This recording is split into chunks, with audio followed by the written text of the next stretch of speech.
Selamat sore Bapak, Ibu, Saudara-saudari yang dikasihi Tuhan.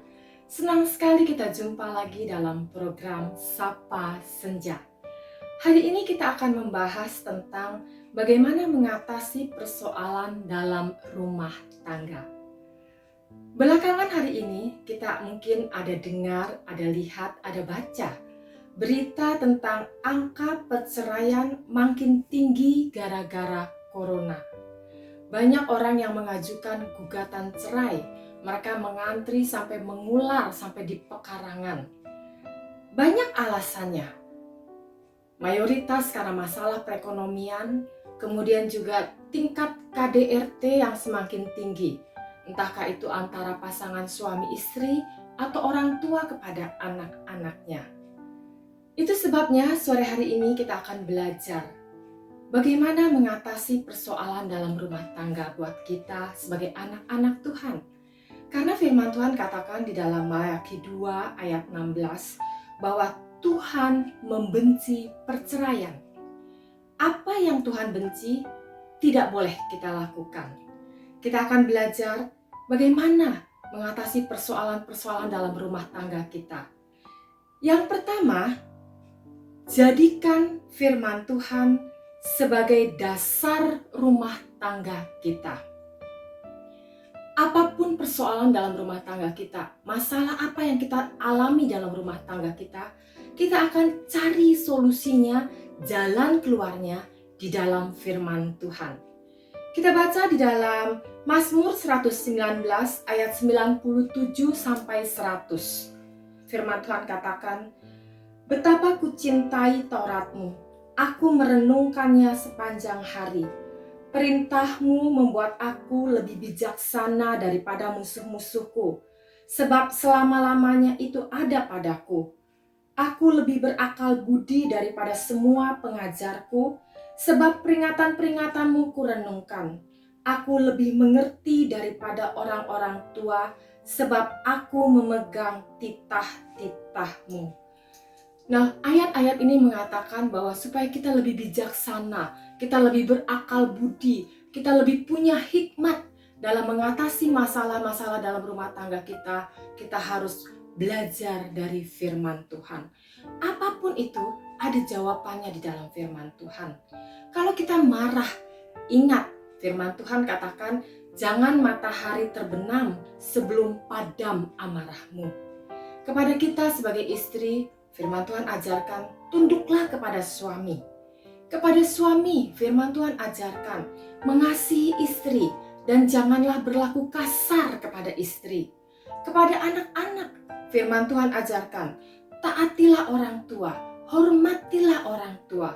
Jadi, apapun masalahnya, mari kita cari jalan keluarnya, solusinya di dalam firman Tuhan. Kemudian yang kedua, bagaimana mengatasi persoalan dalam rumah tangga? Jadikan doa sebagai tiang rumah tangga kita.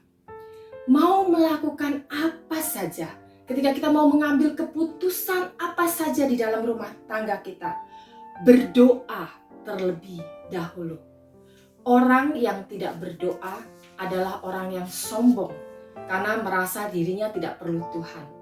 Tapi kita mari merendahkan hati, kita mau libatkan Tuhan dalam setiap keputusan-keputusan di dalam rumah tangga kita. Bagaimana kalau kita merasa khawatir? Khawatir itu manusia sekali. Semua manusia bisa merasakan khawatir. Tapi firman Tuhan juga ajar, ketika khawatir, berdoalah. Kita buka di dalam Filipi 4 ayat yang ke-6. Filipi pasal 4 ayat yang ke-6, firman Tuhan katakan, janganlah hendaknya kamu khawatir tentang apapun juga, tetapi nyatakanlah dalam segala hal keinginanmu kepada Allah dalam doa dan permohonan dengan ucapan syukur.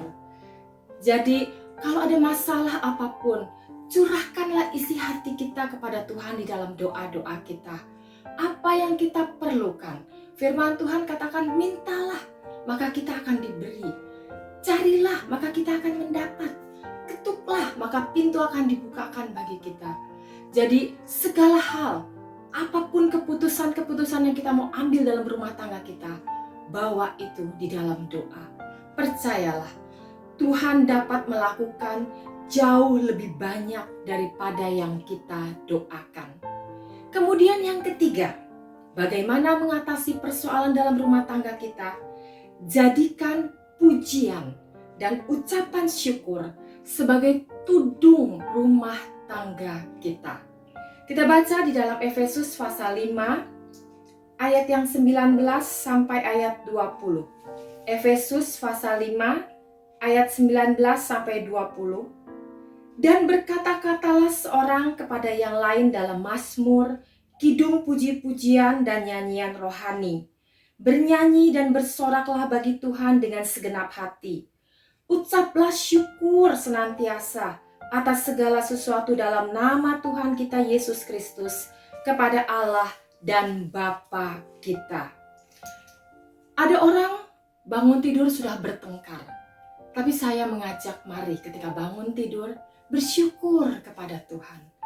Bangun tidur berdoa, baca firman Tuhan. Dengarkan lagu-lagu pujian, lagu-lagu rohani sambil kita bisa ikut bernyanyi. Maka damai sejahtera Allah akan menyertai rumah tangga kita. Kita belajar mengucap syukur dalam segala hal, kata firman Tuhan. Walaupun ada sedikit berkat yang kita terima, belajar mengucap syukur.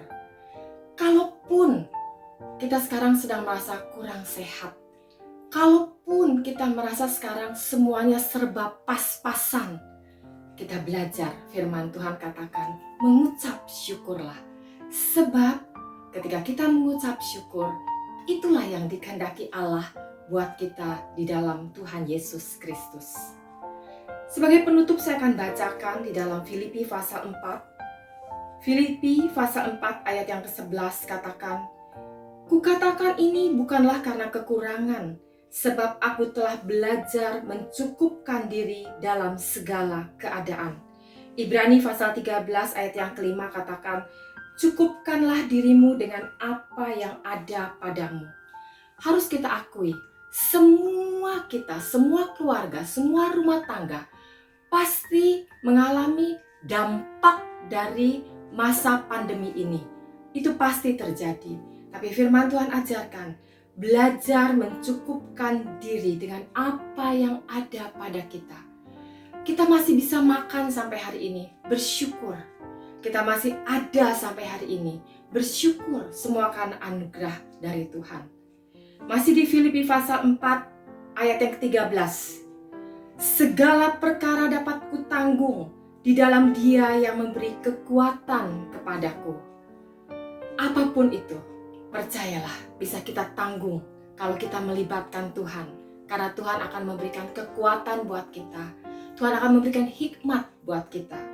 Kemudian ayat yang ke-19 katakan, Allahku akan memenuhi segala keperluanmu menurut kekayaan dan kemuliaannya dalam Kristus Yesus.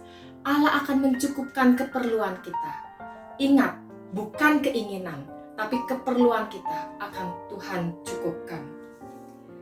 Terakhir saya ingatkan sekali lagi, firman Tuhan katakan, apa yang telah dipersatukan Allah tidak boleh diceraikan manusia. Amin. Tuhan Yesus memberkati. Shalom.